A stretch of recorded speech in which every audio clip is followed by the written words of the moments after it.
आज हम कृष्ण भक्त कवि सूरदास जी के संदर्भ में चर्चा करने जा रहे हैं। आज का प्रसंग है सूर के साहित्य में वात्सल्य वर्णन। सूरदास जी कृष्ण भक्त कवियों में सर्वोच्च हैं।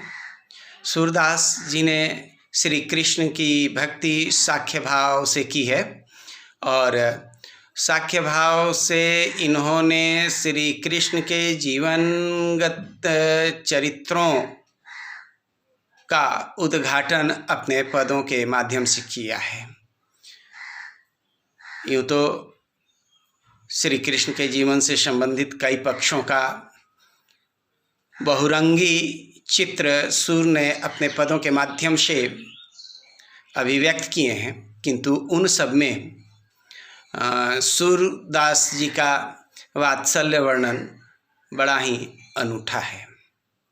श्री कृष्ण के लोक रंजक रूप का जितना मोहक रोचक वर्णन सूरदास जी ने किया है, वैसा हिंदी साहित्य के अन्य कवियों में प्रायः दुर्लभ पाया जाता है। सूरदास जी की अक्षय कीर्ति का आधार सूर सागर है, सूर सरावली है। तो सूरदास जी ने अपने पदों में सूर ने जिस चरित्र का उद्घाटन किया है वह चरित्र श्री कृष्ण का है। श्री कृष्ण के बाल जीवन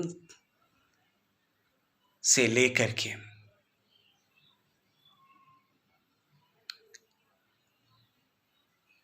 श्री कृष्ण के मथुरा चले जाने के उपरांत तक के वर्णन जो है अत्यंत रोचक वर्णन है।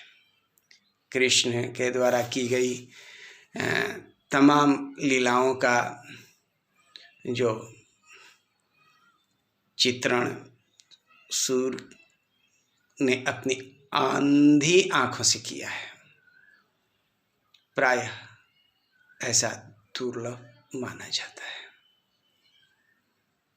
सूर ने वात्सल्य वर्णन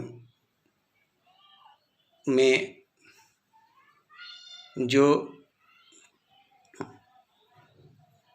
विशिष्टता दर्शाई है वह अनुपम है, अद्वितीय है।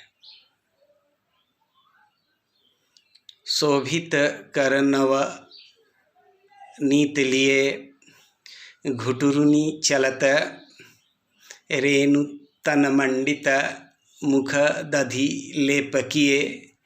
जैसे पदों में सूरदास जी ने श्री कृष्ण के बाल रूप की जो मोहक छवि प्रस्तुत की है वह अनुपम है। अलंकारों का चमत्कार तो देखते ही बनता है। क्या भाषा, क्या अलंकार, क्या भाव, सभी दृष्टिकोण से यदि हम देखते हैं तो सूरदास जी का वात्सल्य वर्णन अपने आप में अनूठा है। सूर ने अपनी अंधी आंखों से जो सजीव कल्पना के चित्र उकेरे हैं वास्तव में अनुपम हैं, अद्वितीय हैं।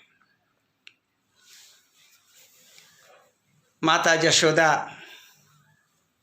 बालक श्री कृष्ण को सुलाने का उपक्रम करती हैं, पालने में झुलाती हैं।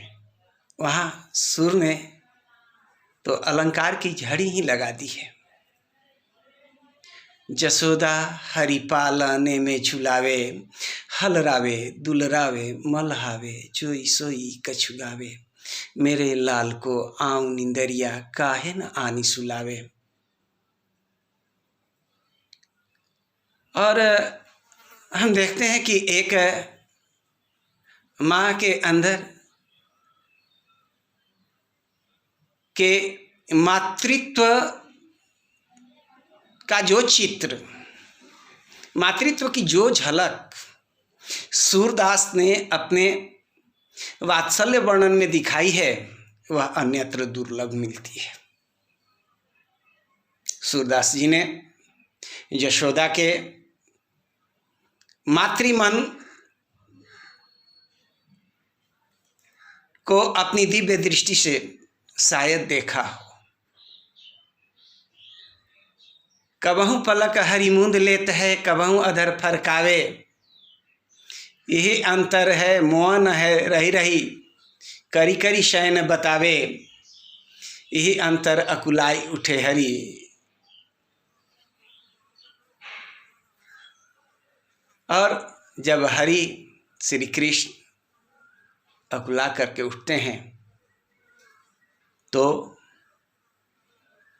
मातृत्व की जो धारा सूर ने यशोदा के हृदय से बहाई है वह अन्यत्र दुर्लभ है। सूरदास जी के वात्सल्य वर्णन की यह एक विशेषता है कि एक माँ के मनोभावों को और एक बालक के मनोभावों को बड़े ही मनोवैज्ञानिक ढंग से इन्होंने प्रस्तुत किया है। मैया कब ही बढ़ेगी चोटी,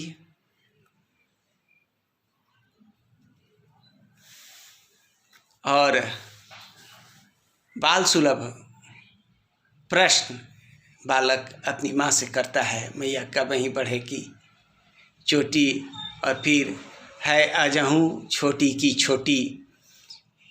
जैसे भावात्मक मनोभावों की अभिव्यक्ति सूर ने अपने वात्सल्य वर्णन में किया है।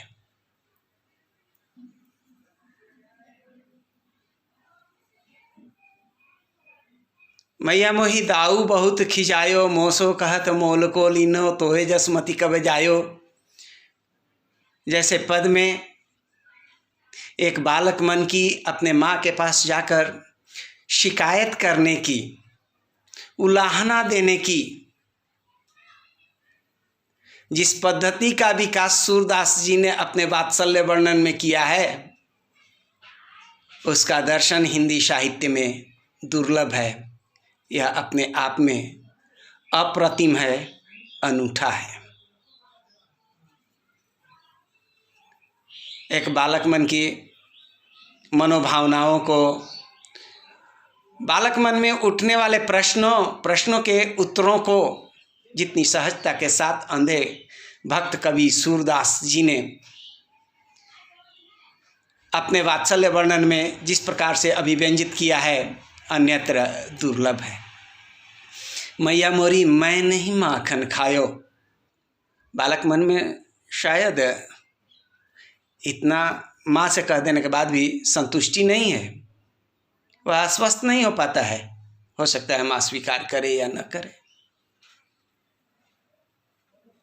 कहता है मैया मोरी मैं नहीं माखन खायो,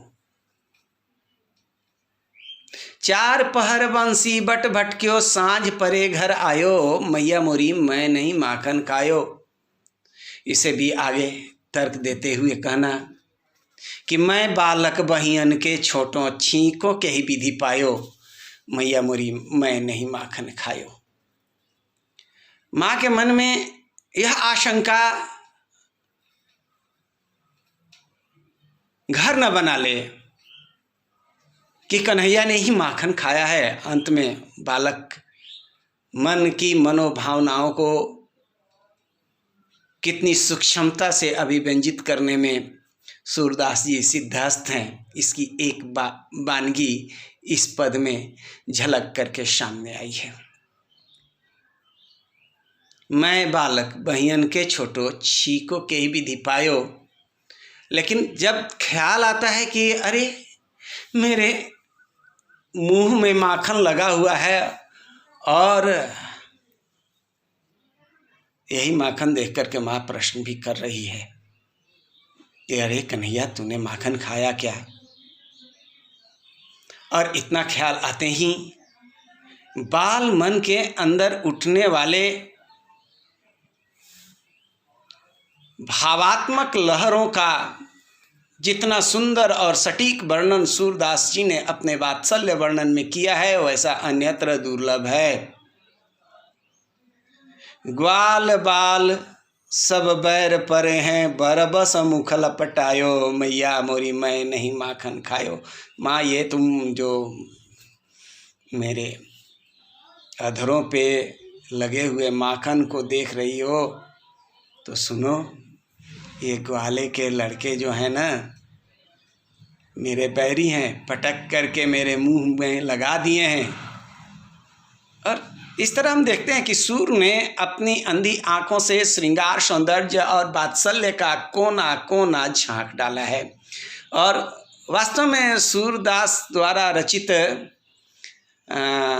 वात्सल्य वर्णन में जो कलात्मकता, जो शैलीगत विशेषताएं परिलक्षित होती है वह अन्यत्र दुर्लभ है।